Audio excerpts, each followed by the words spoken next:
Welcome aboard the Athletics Can't Wait Jets podcast, your nonstop shop for all things Jets. Now here are your hosts, Tim McMaster and Connor Hughes. Listen safely. Can't wait. Welcome to the Can't Wait podcast presented by Directv Stream. Get your TV together with the best of live and on demand. Learn more at directv.com. The regular season is finally here. The start of the Robert Saleh, Zach Wilson era, 5 days away. Tim McMaster here along with Connor Hughes and Marissa Morris. Thanks for checking us out, whether you're doing it live with your coffee this morning on YouTube or if you're listening on Spotify and Apple. Please leave us a 5-star review. Say some nice things about us. We like that. All right. Lots to get to. We're going to take a look at the final Jets roster. Of course, Zach versus Sam is going to dominate a lot of this podcast. And what to expect from Robert Saleh in game number 1 for him. We did have to pry Connor away from his Madden Jets season to talk about the real team. And my fear, Connor, is that your Madden Jets may end up being better than the real Jets. They might. I gave it a shot. I'm actually I took, obviously, I think you guys know, and I don't think a Madden talk will make people too angry. I mean, it's still Jets related, and we're still talking. Sure, it'll about make Madden. some people angry. 100%. Yeah. But at this point, you know what the show's about. You know what the show is. If you like the friendly banter and you like the sometimes BS, you keep tuning in. If you don't, you leave a nasty comment and leave. So it's it is what it is. But I actually did decide to give this Madden a chance, to give this Madden a shot. I took last year off because I just couldn't do it anymore. I mean, the everything that this game has become and just the laziness that EA Sports has not a sponsor, thankfully. Almost. Yeah. Now I'm going to find out next week and you guys will be like, oh, Madden's great. But the laziness of EA Sports just finally got to me last year. I've played the game. I bought the game every year at midnight. I got my first Madden when I got my first Xbox in 2002. And then from 2003 on, I got it at midnight release every single year. I mean, I remember going to the mall with my mom in 2003, finding out the new Madden's coming out, and the guy who worked at GameStop telling me about how, oh my God, this year you're going to see grass stains on their pants, and being like, oh my God, grass stains, right? And so I bought it every year, but just how bad it's gotten and how lazy EA Sports has gotten and the corners that they've cut, and how you can look at games like MLB The Show on the PlayStation. You can look at 2K basketball and you look at how that game plays, that game works. And even the little kinks and things that people don't like about those games, it still just blows away what Madden is and what Madden has been. That when I read the reviews off of the game last year and I saw how little they touched franchise mode, which is everything that I played, that's when I decided, we're going to take a year off. I'm done just giving EA Sports my money and being basically slapped in the face after it, just with Garbo. And so I decided to give this Madden a chance this year because they revamped franchise mode and all that stuff. And I have the PS5, so I wanted to see it on the next gen. And honestly, from a franchise perspective, it's still really, really raw, and it's still not perfect, and it's still not, I wouldn't say it's good by any stretch, but it is, I think, and this is from somebody who has absolutely no issue destroying this franchise, the Madden franchise, not the Jets franchise. I have no issue saying that it is a step in the right direction. It's still nowhere near what MLB The Show is. It's still nowhere near what 2K's franchise or story mode is, but the cut scenes are really horribly rendered, and there's no voiceover work, and there's, the story arcs that they tried to build into the game don't even come close to sniffing what 2K's is. But it is a step that kind of shows that Madden's at least trying to do it. So from my perspective, I'm willing to give them the benefit of the doubt one final time to see okay, this is stage 1. Now, what are you going to do next year for stage 2? But the graphics are legitimately improved, I feel. The player motions and player animations still play like an arcade, NFL Blitz game. I mean, those are horrific. But, I think that after having to give up Madden last year and really fighting through Madden 2019, this Madden with some adjusted sliders, which I found online to make the game a little bit more realistic, I think it's finally playable again. And I'm enjoying going through playing the Jets like I would if I was the whole, if I ran the Jets thing. I've been enjoying people following me on Twitch too and following along for the ride. So it's been enjoyable. I did say I'm not cutting any corners. So I brought Mitchell Schwartz out of retirement, brought him to the team. David DeCastro, put him at guard. There's no Greg Van Roten on this team. Signed Jimmy Smith. Quick pause. Mitchell Schwartz will be joining the Athletic Football Show this season. So make sure you are downloading that as well. And aside from watching him in Connor's Madden, he will be tell me it's great. co-hosting an episode of the Athletic Football Show with Robert Mays. So that will be very exciting. He solidified the Jets offensive line in my Madden franchise. I mean, now I've got I've got Mekhi Becton. In real life, he will actually be on the podcast. He'll be solidifying the Athletic Football Show. Yeah, so DeCastro and him have solidified that offensive line. And also, obviously, I can't take full credit for this, Marissa, but a Twitch person who joined on my stream did say in week 3, have you traded for Michael Dunn yet? And immediately I was like, oh my God, no, I haven't. I have to do this. So as soon as the game ended, I looked for him on the Browns roster. Obviously, Madden Browns are not as smart as real Browns. So Michael, unfortunately, did get cut in the Madden game. Signed him in free agency, got to week 9. And then just so you know, Marissa, everyone always like criticizes me. I took care of you. I took care of virtual Marissa and her family by giving Michael Dunn a 7-year, $14 million contract, all of it guaranteed.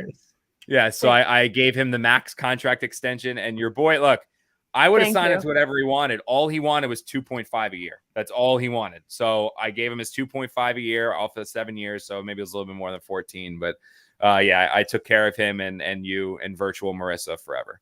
So you guys will be fine. Thank you. Well, right, we got a game to talk about, right? Yeah, and a real roster, real game. Right? Yeah. Yes. So before we get to Zach versus Sam, let's touch on the roster, the moves that have happened since we were last here. Of course, the cuts and all of that. But I don't want to spend too much time on it, Connor, but some of the big takeaways that have kind of been gone over. Cornerback, right, is something that stands out. Bless Austin talked the talk, but at the end of the day, didn't do enough to make the roster. And that leaves this team with Bryce Hall on one side and say it with me, Michael Dunn 1A, Isaiah Dunn on the other side, maybe along with Brandon Echols battling it out there. But it's an interesting position for this team heading into the season. Yeah, I wonder. I've tried to dig a little bit on this, and it's been very, very tight-lipped over there. But I feel like something might have happened with Bless. I do. And I tried to dig, and I tried to turn over some stones and talk to some players, and like I couldn't get anything concrete, but I think something weird happened in that like Green Bay week, because I know the Jets CD had personal reasons, and Salah said that had nothing to do with the reason he was cut. But when players have personal reasons and they miss practice time, usually it's like they are just absent and they're not there because, like, personal reasons, like your dad's not feeling well, or you had like Bryce Hall, like he had the birth of his child. Like there's like things like that where they go home and they see those and they're away from the facility and they're away from the team and all that stuff.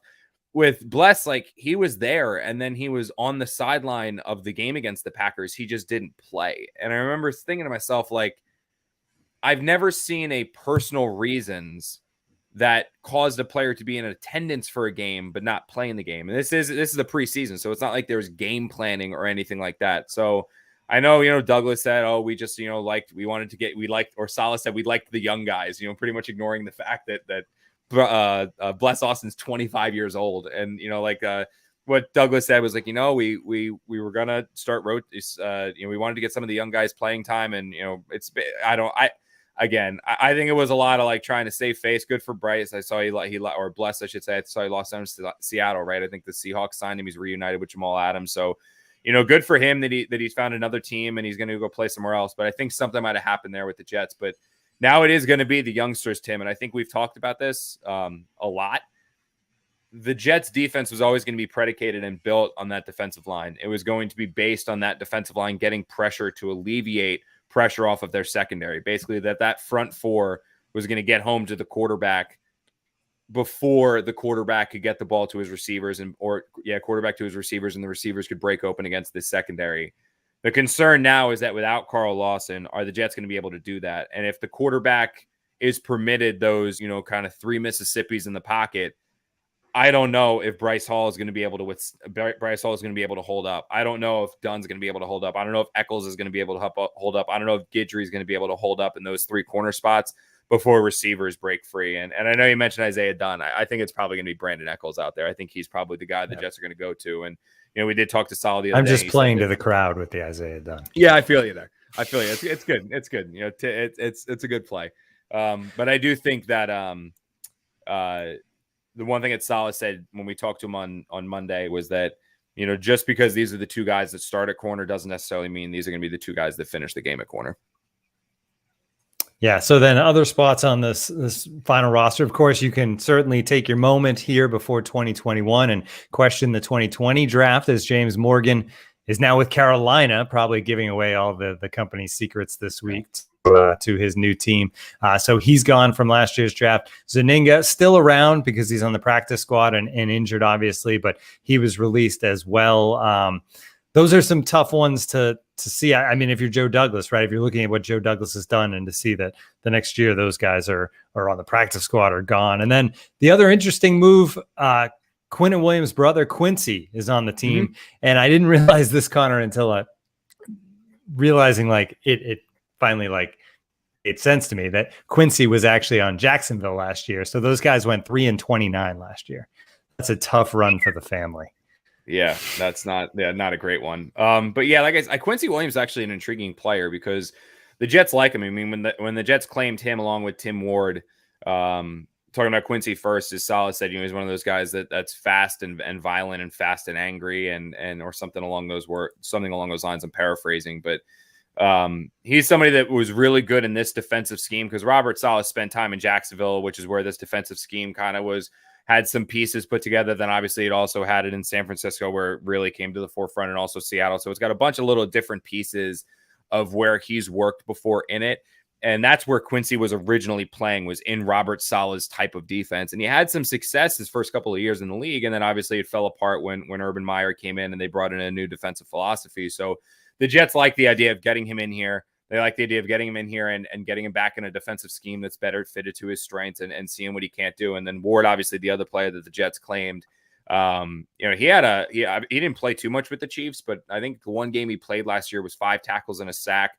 I think he had 3 sacks in this preseason, if I'm not mistaken. So when you're claiming a guy that doesn't make the Kansas City Chiefs and a Kansas City Chiefs team that's pretty good on the defensive front, usually that player is still a pretty good player. It's reminiscent, honestly, the Tim Ward acquisition to me is reminiscent of when the Jets plucked away John Franklin Myers from the Rams, because he was one of the early waiver claims, and John Franklin Myers was on a very good Ram defensive line. Franklin Myers was a guy who had a pretty good season the year before and a pretty good Super Bowl, just kind of got caught up in that numbers game.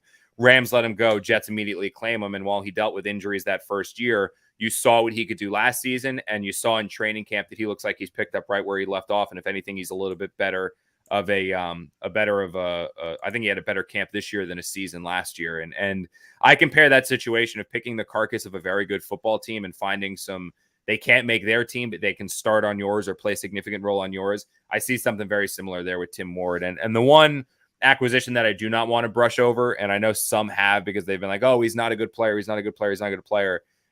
If James Morgan wants, he can really open the Pandora's box of secrets for the Jets and hand them all to the Panthers. And I know Robert Saleh brushed it off, but I think the way that Robert took Andy's question when he asked it was, do you think the Panthers only claimed James Morgan because James, they're playing you week 1? And Robert was like, no, that doesn't happen. Or maybe it happens sometimes, but that's not how we do business. That's not how they do business. I think he took it as like, did they just claim James to get the Jets secrets and then they're going to cut him from their practice squad right away? What Andy was asking and what Andy was trying to ask, and I got to actually follow up with Salah on this tomorrow just to kind of clarify it, is that, are you worried about James being able to tell the Panthers things about your offense? And whether Robert says it publicly or not, I can tell you the answer is yes. And I know that because it wasn't long ago, it was the 2019 season, that the Buffalo Bills did something very similar with Davis Webb. And Davis Webb was a terrible quarterback, and James Morgan's not a very good quarterback.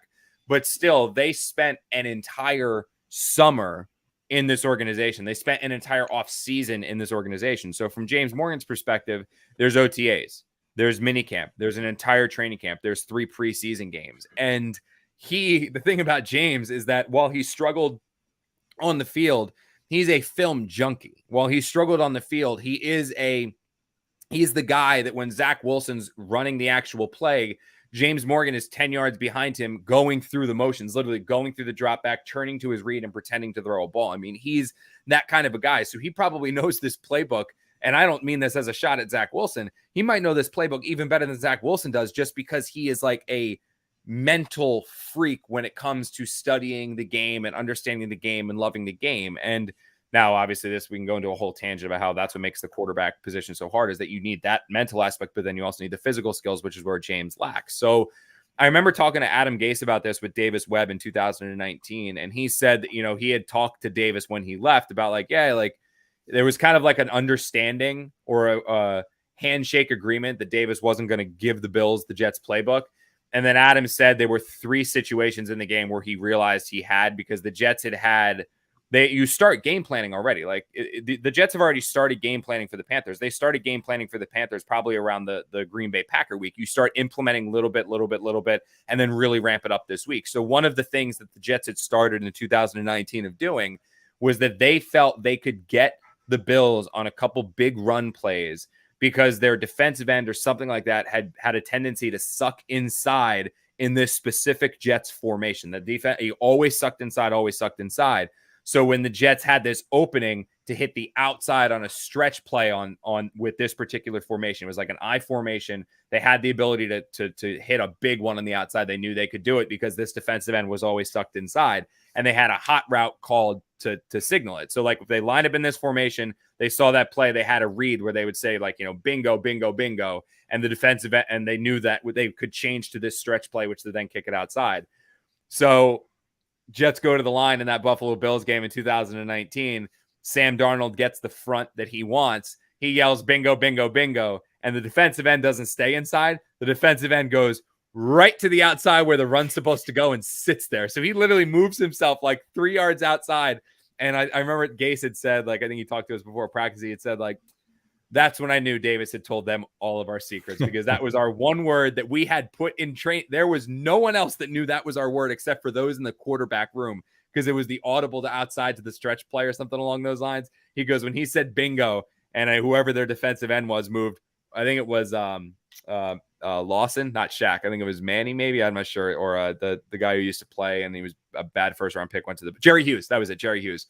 Lawson. Jerry Hughes goes from where he was to 4 yards outside. And obviously there were 10 other examples of the Buffalo Bills knowing their hot routes, knowing their play calls, knowing their all these things like that they knew what was coming, basically, not from a playbook perspective, but the audibles, the hot routes, the early stages of the game plan, and things like that. So that would be a concern of mine or a worry of mine, just with them claiming James Morgan. Not that they claim James Morgan just to get the Jets secrets, but the benefit of claiming James Morgan is that now they get to know the Jets hot routes, they get to know the Jets audibles, they get to know the Jets protection alignments, they get to know all the Jets terminology, and they can obviously, that aids the Panthers in a big way come Sunday. All right, well, we are going to talk a little bit more about Sunday and Zach Wilson and Sam Darnold, but first, a message from Magic Spoon. Growing up, cereal was one of the best parts about being a kid, but, we had to give it up because we realized it was full of sugar and junk that you shouldn't eat, until Magic Spoon came along, because there's 0 grams of sugar, 13 to 14 grams of protein, and only 4 net grams of carbs in each serving, and only 140 calories a serving.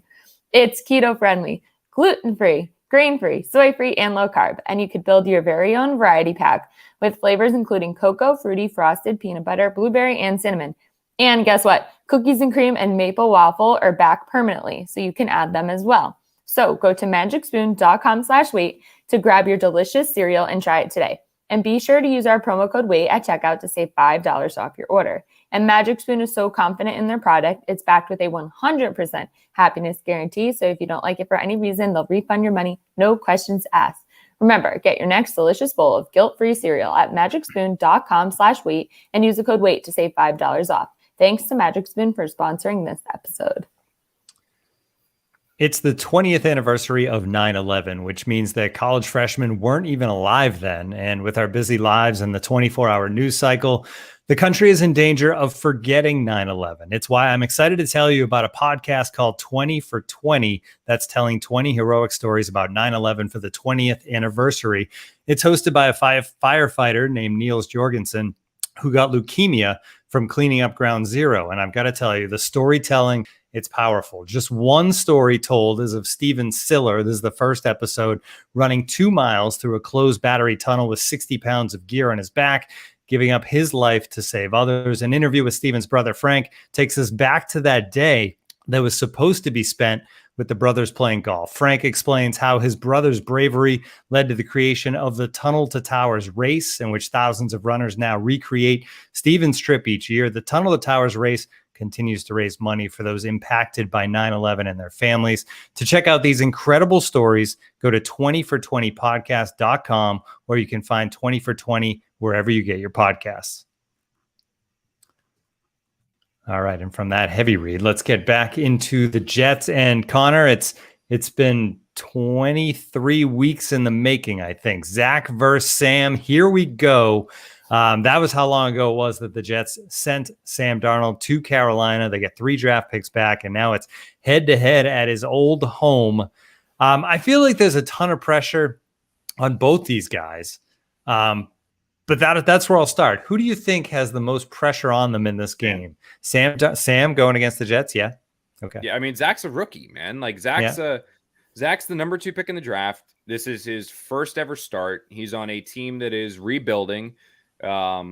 This is like the Sam motivational game, because the one thing that everyone heard about Sam, and now look, I liked Sam as a person. I thought Sam was good. I thought Sam was always, from a media perspective, is like how I generally judge players, is like when I say good, like about off the field stuff.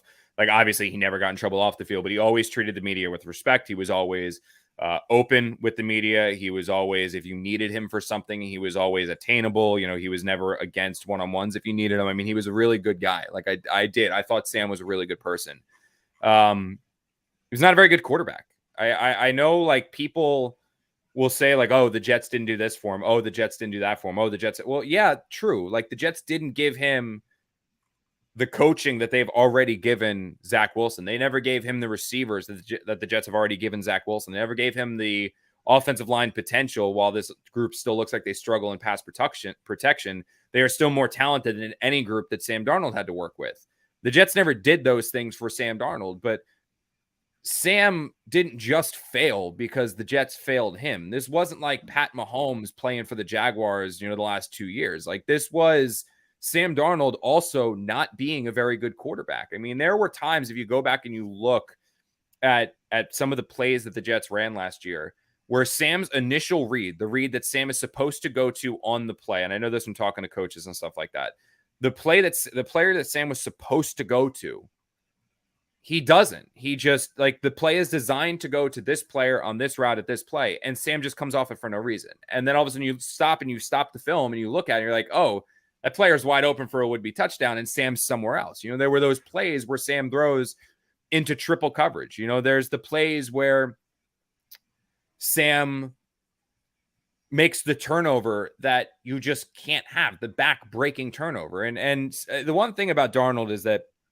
I've seen quarterbacks, fortunately covering the Jets, I've seen quarterbacks that just are incapable of playing. Like Bryce Petty could not play quarterback. Christian Hackenberg could not play quarterback. Geno Smith could not play quarterback. Sam had the athletic talent, more athletic talent and more arm talent than I think any other quarterback. Like when you talk about, like, obviously Christian had a cannon for an arm, but I'm talking about accuracy and arm strength.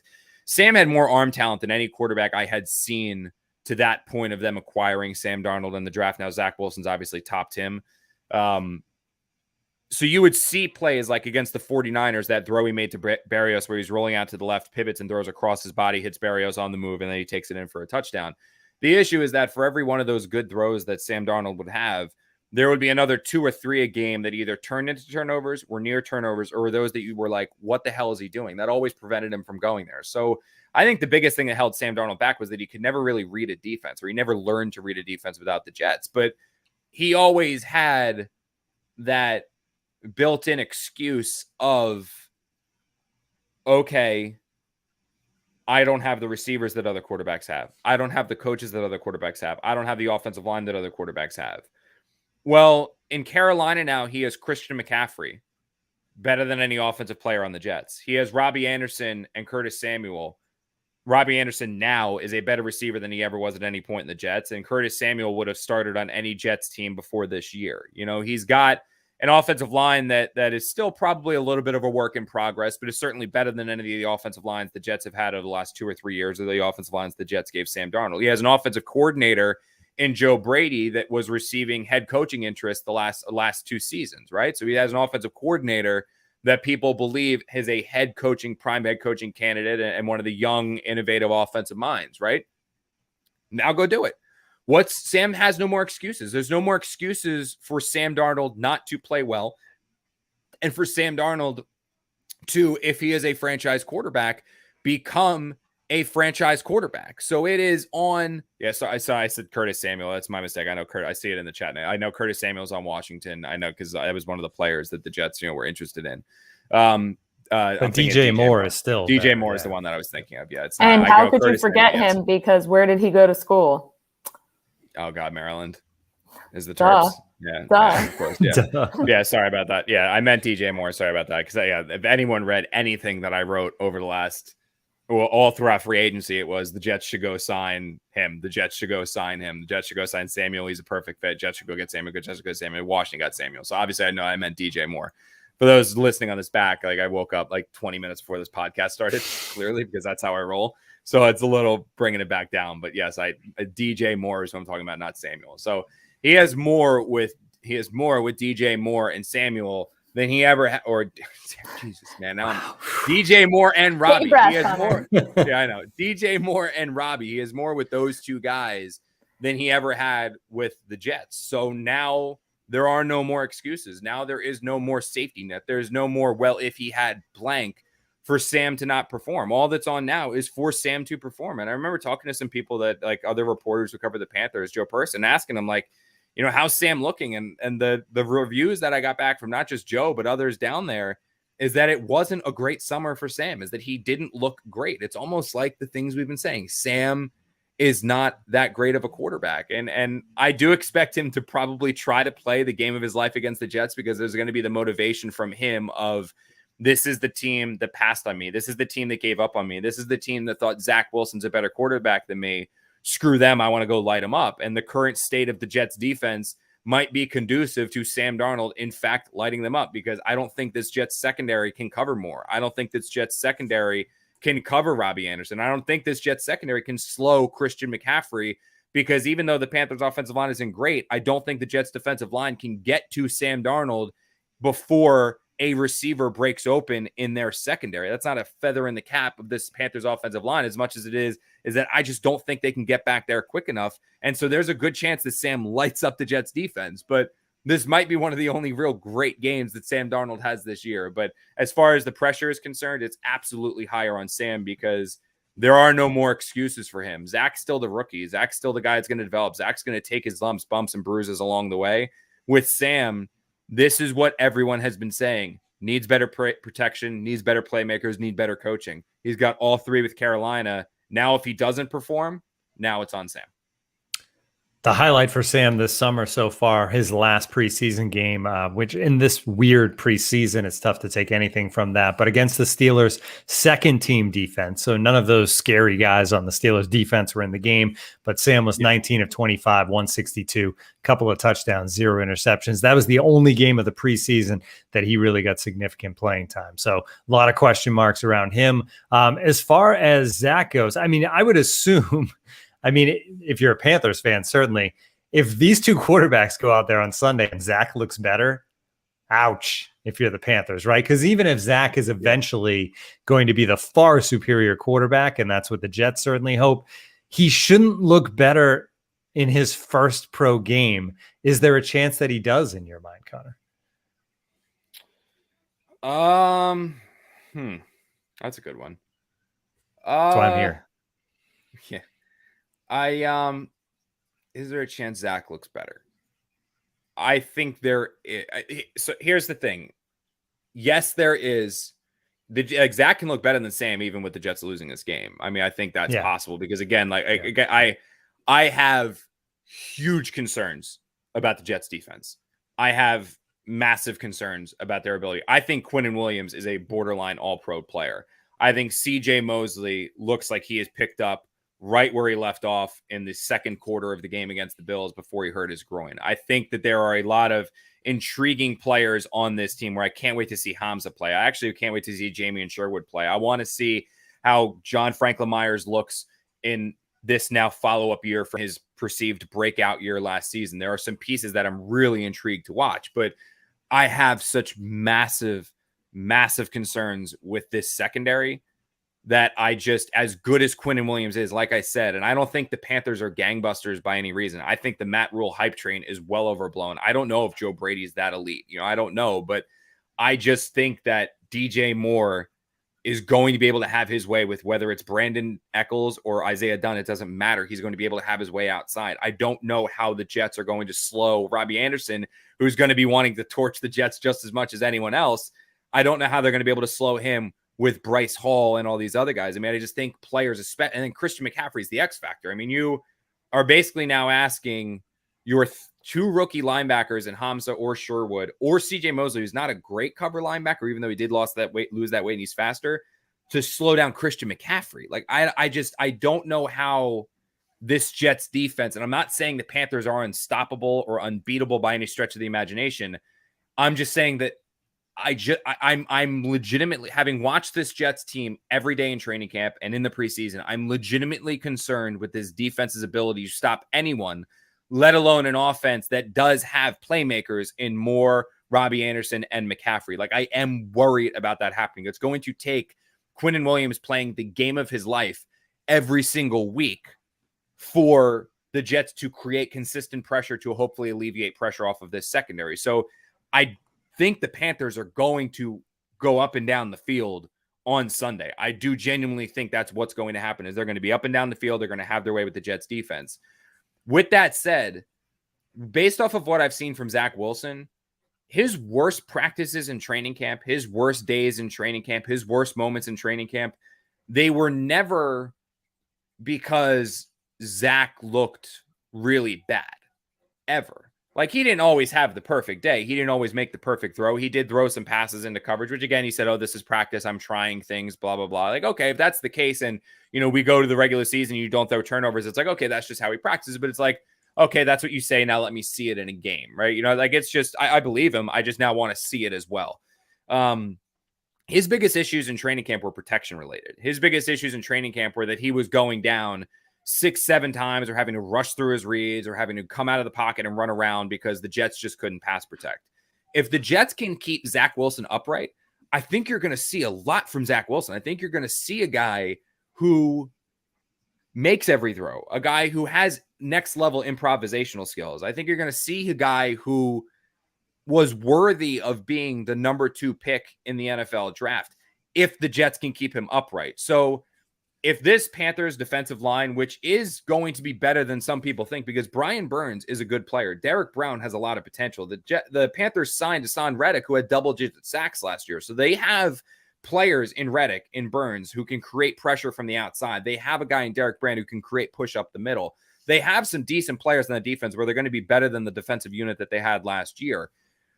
If those guys can get to Zach Wilson and get around Zach Wilson's not going to stand a chance, not because Zach Wilson, but because the Jets can't keep him upright.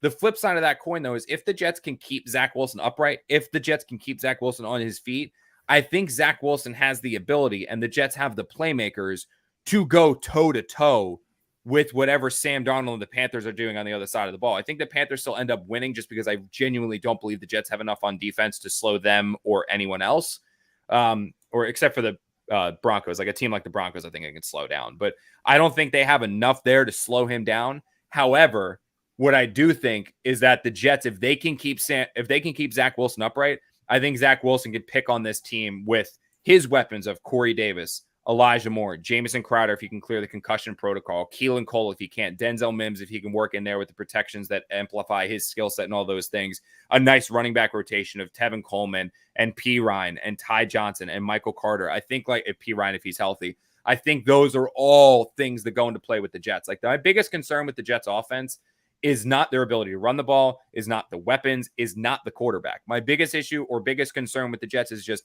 can they keep Zach Wilson upright? Because I didn't see it in practice, but if they can keep him upright, I think Zach Wilson can deal, because I genuinely believe this kid's the real deal. All right, we are going to talk more about the Panthers game, expectations for Robert Saleh, injuries, and more. But first, a message from Directv. This podcast is brought to you by Directv Stream. Does this sound familiar? You've got one device that lets you catch the game live, another that lets you stream your favorite shows you're watching, sports highlights on your phone, and you've got your neighbor's best friend's login for the good stuff. Well, we want to tell you about a simple way to get all the entertainment you love without the hassle. It's called Directv Stream, and it brings your live TV and on-demand favorites together like never before, so you can watch your favorite sports, movies, and shows all in one place. That means no more juggling remotes and no need to buy another device ever again. And the best part, there's no annual contract. So get rid of the clutter and the confusion and get your TV together with Directv Stream. You can learn more at directv.com. Compatible device required. Content varies by package. Today's episode is sponsored by the NBA and their quest to advance the game of basketball, grow the community, and impact culture. The league celebrates its teams, players, and fans across the past, present, and future as part of its 75th anniversary season. That's Game. Highlights pivotal moments on court and beyond, from iconic plays and arenas to the impact players have in the community. That's the NBA. That's Game. Like, think back to the NBA Finals when the Bucks had their backs against the wall. Drew Holiday steals the ball, pushes the break, alley-oop to Giannis, the iconic slam that sealed Game 5. Eventually, the title for the Bucks. That's the NBA. That's Game. This is more than just basketball. It's what connects us all and keeps us coming back for more. That's the NBA. That's Game. And it's September, which means football season is back, as we know. And for many of us, there's no better way to celebrate and enjoy the games than by having some skin in the game, which is why BetMGM remains the exclusive betting partner of The Athletic. And as a fan of The Athletic, you can bet $10 to win $50, plus get a free 3-month subscription or extension to your subscription with The Athletic when you bet MGM using the promo code. Just sign up at betmgm.com. Use the promo code TheAthleticPod at checkout to take advantage of this special offer from the King of Sportsbooks. That's $10 to win $50 plus 3 months free of The Athletic. You can't bet that. New customer offer. Can't beat that. New customer offer. Visit betmgm.com for terms and conditions. You must be 21 years of age or older to wager. Colorado, Indiana, Iowa, Michigan, New Jersey, Nevada, Pennsylvania, Tennessee, Virginia, or West Virginia only. Excludes Michigan disassociated persons. Please gamble responsibly. Gambling problem? Call 1-800-522-4700 in Colorado, Nevada, and Virginia. 1-800-270-7117 for confidential help in Michigan. 1-800-GAMBLER in New Jersey, Pennsylvania, and West Virginia. And 1-800-BETS-OFF in Iowa. In Tennessee, call or text the red line at 800-889-9789. If you or someone you know has a gambling problem and wants help, call 1-800-9-WITH-IT in Indiana. Promotional offer not available in Nevada. And speaking of BetMGM and betting on games, we're going to have the picks coming back again this year. Connor, we are not going to make our picks in this episode because it's Tuesday, and who knows, a lot could happen in the next 4 days. But we will tweet them out probably on Friday afternoon or Saturday, and we will let the games begin. You may remember a year ago that I won the championship here on the Can't Wait betting. What do we call it? Can't Wait picks. Yes. It went to the Super Bowl. It was tied, me and Marissa. Tom Brady brought it home for me. So looking to go back to back with the picks. We'll get that started up later this week on Twitter. Connor, so that's really what matters. Right? I won the first year too. If we want to, you did. You did. It was so long ago. I wasn't going to, but yes. I was fine. Last year was weird betting though, man. Like I had actually a little bit of success doing some college football. Now I talked to like friends and stuff because I don't follow college football like I do the NFL because I cover the NFL. And honestly, we've talked about this, man. Is like that's why everyone always asks like, oh, who's your team? Who is your team? Who'd you grow up rooting for? Who'd you grow up pulling for? All that stuff. And it's like it's irrelevant because when you start covering this game for a living, when you start doing this as a job, you genuinely do lose that fanhood because it is every single, like when I was a kid, football was like my escape and football was my release. And I watched football. And one of the reasons why I wanted to cover football and do this for a living was that, you know, it was my favorite thing was football. But like, once you start covering the game, it becomes a job. It becomes everything. It's almost like if you make pizza and that's your job and you have pizza you love pizza, then you get a job making pizza and every single day you have pizza. The last thing you want to do is have more pizza, right? Like that's just the last thing you want to do. You want to do something else. So that's why I've kind of fallen into like baseball again and basketball again, because it's like that becomes your escape. When football, like even when I watch a game that doesn't involve the team that I grew up rooting for, it doesn't involve the Jets, you're still watching it and saying like, how would I cover this game if I was there? What's my column angle? I wonder if that player is actually going to end up playing. It's just work mode never turns off when football's on the screen. So I kind of lose it. But that's one of the reasons why I don't watch college football as well, is because like it just goes into work mode of, oh, could the Jets draft this person? Oh, is that person a filler? What's his ranking? I'm going to go look him up. And all of a sudden it's like work. And it's just like beats me down where it's no longer an escape. So I don't usually watch so much college football. So I follow other people when it comes to it. But betting the NFL last year was not easy without fans. I underestimated how much of an impact that was going to have on games. I genuinely do think it did, because from a fan, I think players weren't necessarily as amped up as they usually are, because there's not the screaming and the yelling and the atmosphere. And I'm kind of excited to now get back to some semblance of normalcy and hopefully go back to making money and not losing it, because losing it's not very fun. Yeah, certainly not. All right, back to this game, specifically the Jets and Carolina. And it is Robert Saleh's first official game as a head coach in the NFL. I think things we've learned, Connor, through the preseason, he's probably going to be an aggressive head coach. Is that fair to say? Actually, I wouldn't necessarily. Do you mean like, what do you mean by aggressive? Do you mean like going for it like Doug Peterson used to, like going for it or Doug Peterson, Frank Wright, where they go for it all the time on fourth down, or a defensive philosophy like Steve Spagnuolo, where you're blitzing all the time, or Greg Williams calling a cover zero with like 2 seconds left? I mean, if that's what you mean by aggressive, I don't necessarily know. I think he's going to be very calculated in his decisions. So you're going to see the Jets go for it more on fourth down when that's the way it impacts the game. Now, like I said, their analytics and that analytics are something that Saleh has embraced a lot. And it's one thing that was embraced in San Francisco and has been embraced elsewhere. And that's one of the reasons why he embraces it. Basically what these coaches do is that before every situation, they go through and they have somebody up top that's basically run the numbers of, okay, it's 4th and 1 at midfield and we are winning 14-10. If we go and we convert this fourth down, our winning percentage goes up to it. There's an 85% chance we win this game. If we go for it and we don't get it, we still have a 72% chance of winning this game. So you go for it because you want that 85%, knowing if you lose, you don't get it. So there's all of these predetermined situations that you go over, and then you go for it, you don't go for it based on those situations. I think you're going to have more of that than you did under Todd, than you did under Adam, and that you did under Rex. When it comes to defensively, though, this isn't a scheme that's predicated on blitzing. This isn't a scheme that's predicated on we're going to just go after the quarterback, go after the quarterback, go after the quarterback. If you look at the Seattle Seahawks, where this scheme was first kind of created, and then you look at where Robert really made it his own in San Francisco, those were two fronts that played really good coverage outside, kind of like that 2-deep zone kind of defense. But then they created their pressure because they fielded a defensive line that was borderline unblockable. It was almost like what the Giants did when they won their 2 Super Bowls against the Patriots, is that you had guys that created pressure, that you could pressure with your front four, and then you could drop other guys back when you had to, and you could get through with just 4. So you didn't have to worry about blitzing this linebacker, blitzing this guy, blitzing that guy. Your safeties could play deep. Your linebackers could cover. Your corners could cover. And that's what they did. I think that's what Robert wants to do. That's the defense that the Jets were trying to implement when they had Carl Lawson. Obviously, it took a step back when he ruptured his Achilles tendon.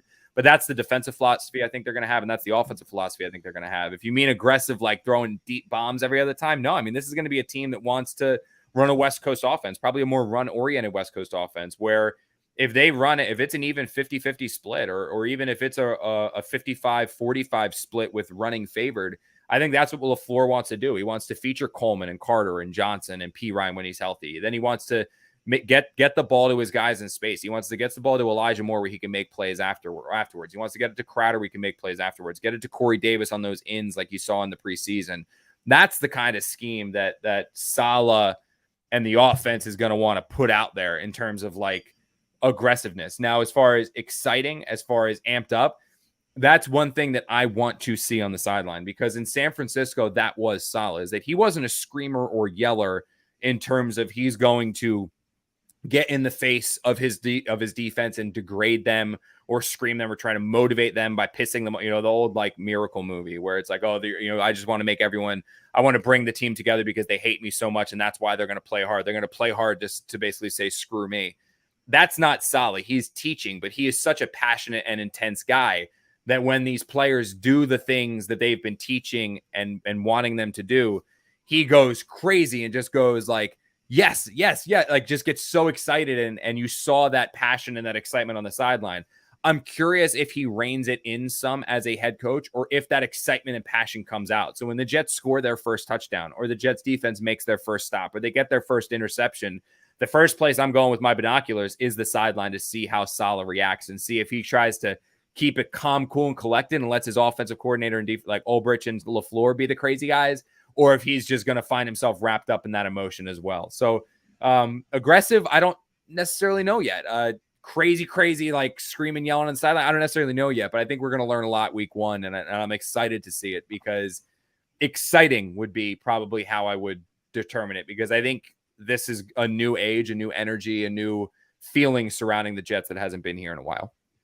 Certainly going to be more energy than the Adam Gase era, that's for sure. All right, let's talk about injuries and COVID, I guess, combined here. One, first of all, the Elijah Moore thing, the fact that Elijah Moore blew up this summer and became the star of this team, and then nobody got to see him in the preseason because of the injury. I feel like there's more expectations around seeing what that guy can do, maybe even up to the level of Zach Wilson, just because we got to see Zach Wilson in the preseason. Elijah Moore, for fans, unless you know, obviously some of the practices were open, but like as far as seeing him in a game, nobody's seen that yet. That's going to be a lot of fun.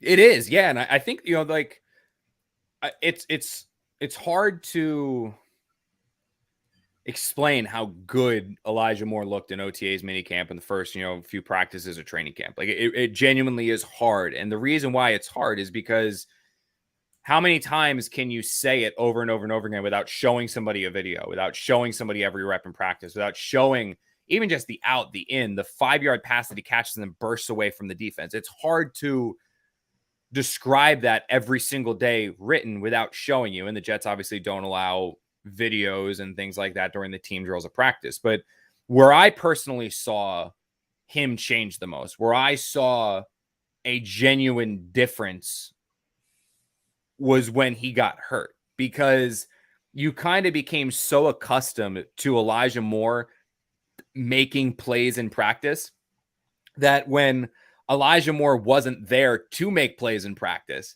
was when you were like, suddenly the excitement, suddenly the big plays, suddenly the home runs, all of those things that were there at least 1, 2, 3 times a day, every single day, they weren't there anymore. And they weren't there anymore because Elijah Moore wasn't practicing. And obviously, with him being out, it allowed Zach and Corey Davis to really work and hone in on their chemistry and their ability to play together. Same thing with Zach and Jamison Crowder. Same thing with Zach and Keelan Cole. I mean, Elijah not being there, with how frequently Zach Wilson was targeting him, it allowed Zach to get on the same page with his other receivers, which is a good thing for this offense. But now that Elijah's back, now that Elijah's going to be in the games, now Elijah's been practicing to kind of get his timing down and get his rhythm back and get his stamina back after he missed some time. He's the player. You can talk about Zach, you can talk about Quinnen, you can talk about some of these other guys the Jets have drafted and other players, Michael Carter, some of these other players on this field. The guy that I cannot wait to see play a football game, the guy that I am genuinely excited to see on the field, because again, it got to the point where after every single practice, I said, I'm not writing about Elijah Moore today. And he would do something where I'd have to write about Elijah Moore. It got to the point where every single practice I would say, okay, what else can Elijah Moore do that's different than what I've already seen? And the next day he would do something that's different. He would do something that I hadn't seen him do yet.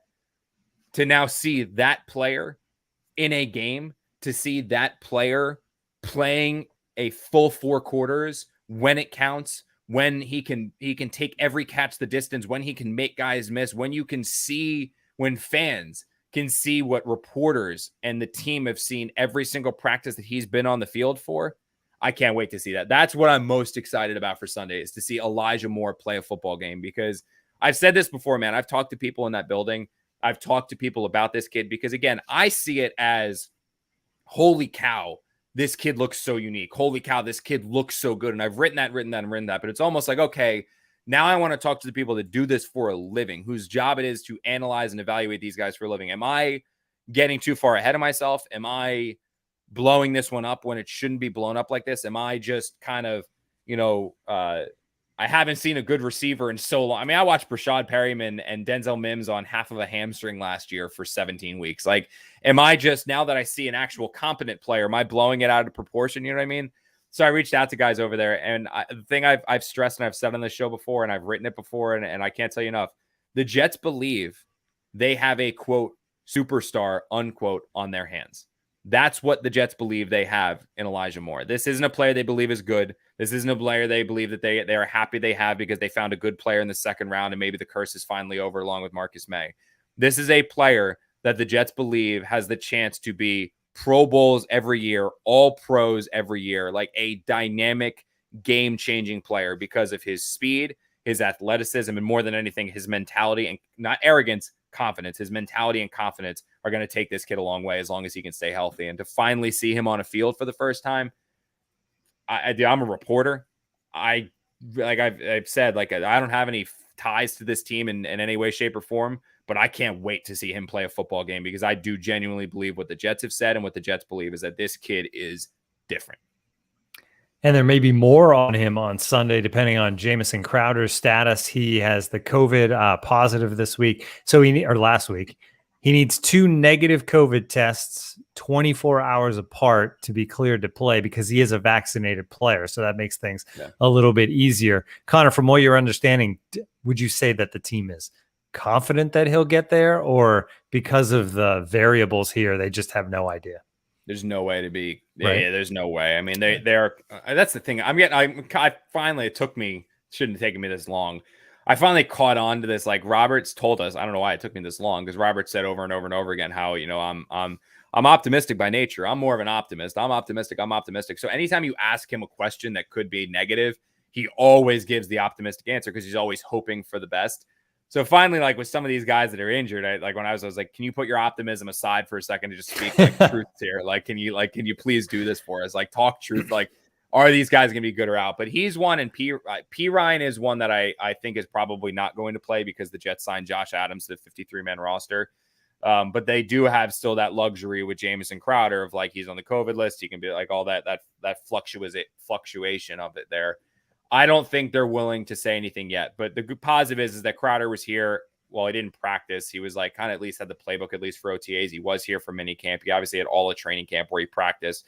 When Elijah Moore was out, he had extra reps with the starting defense. It won't be hard for him to miss this week of practice as long as he's getting the game plan.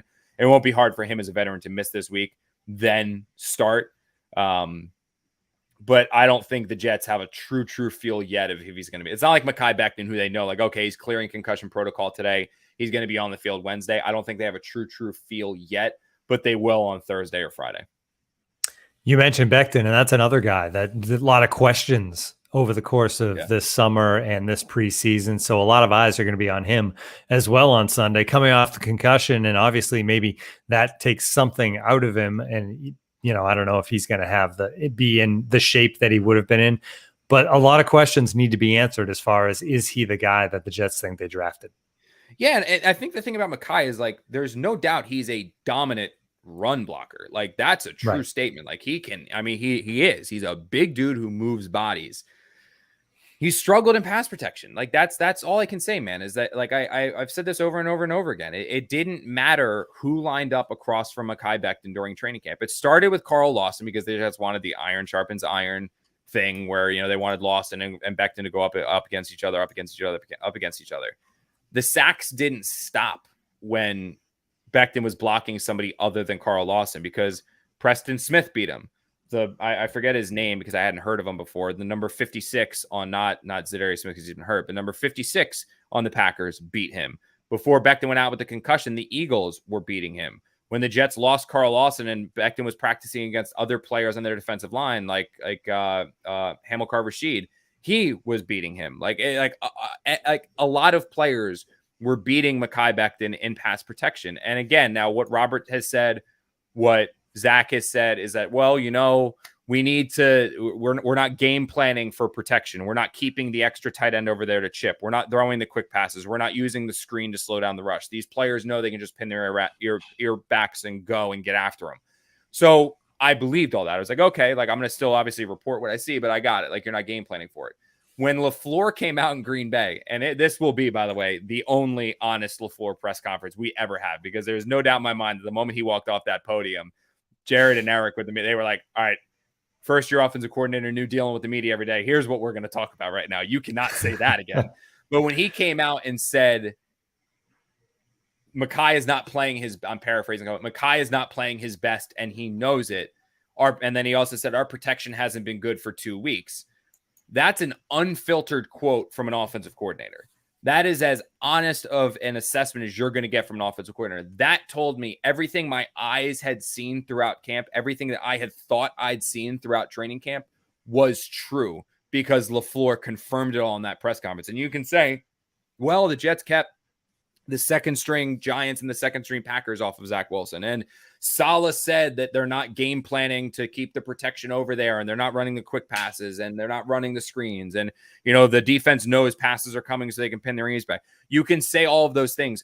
Totally true. And Zach Wilson and Saleh said it. But LaFleur also came out and said, Mekhi is not playing his best right now. LaFleur also came out and said, our protection hasn't been good for 2 weeks for now. If it was truly they can scheme, if it was truly we can chip, he would have come out and said, no, I'm not worried at all, because that's truly how he would have felt. Instead, he told us how he truly felt, which was that there are some concerns. This is now game week.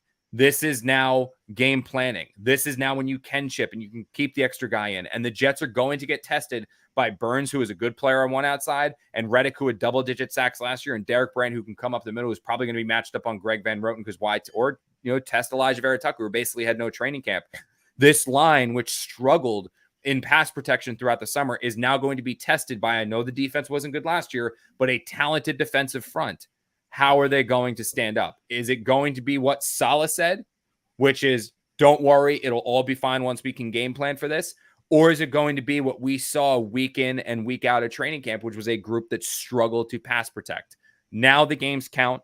Now the teams are game planning. Now all of this is true. So now we see for real, was the protection problems in camp overblown?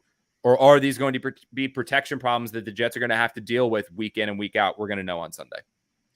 There are things to be concerned about. There are things to be excited about. It's all part of week 1 in the NFL. The Jets getting ready for the Carolina Panthers. That's going to do it for this episode of the Can't Wait. Before you go, real quick, I Sure. think I have like the iPad finally set up again, because I haven't been, now it's going to be unset up because I'm traveling. Anthony Cappuccino in the chat, I think, has like the best way to summarize Mekhi Becton in the offensive line. And he says, he put into words, and he put into 1, 2, 3, 4. He put into basically not even 10 words what I've spent 3 minutes talking about, which I'm sure the comment section is going to love later, but is reason for concern, but not a reason to freak out. I think that is exactly it. It is a reason for concern. There it is. That comment. I think this sums up the state of the Jets offensive line perfectly. There is a reason for concern, but there is not a reason to freak out. That is completely it. And that's what we tried to express throughout the summer. That's what we tried to express throughout the cream. It was what I said. There is a reason for concern. There is not a reason to freak out. After Sunday, there could be no reason for concern, no reason to freak out, or there could absolutely be a reason to freak out after Sunday if Reddick, Burns, and Brown torment the Jets defense and are around Zach Wilson and bring him down 3 times and pressure him and get to him, and they're stunting and all that kinds of stuff. There could absolutely be a reason for panic after Sunday, but for right now, it's just concern. It's a red highlight. It's a star. That's a storyline worth following right there. And we will talk about it either way next week as we shift back to regular season mode, which means we'll be coming at you twice a week starting next week, usually early in the week, either Monday or Tuesday, and then generally Thursday before the previewing the next game. That'll be the general schedule based a lot on travel schedule, but we'll keep you updated from week to week. You can save 50% off a subscription to The Athletic right now. That's one of our best deals of the year. Go to theathletic.com/can'twait to get that. And we will be back with you next week. Will the Jets be 1-0 or 0-1? Either way, come back to the Can't Wait podcast.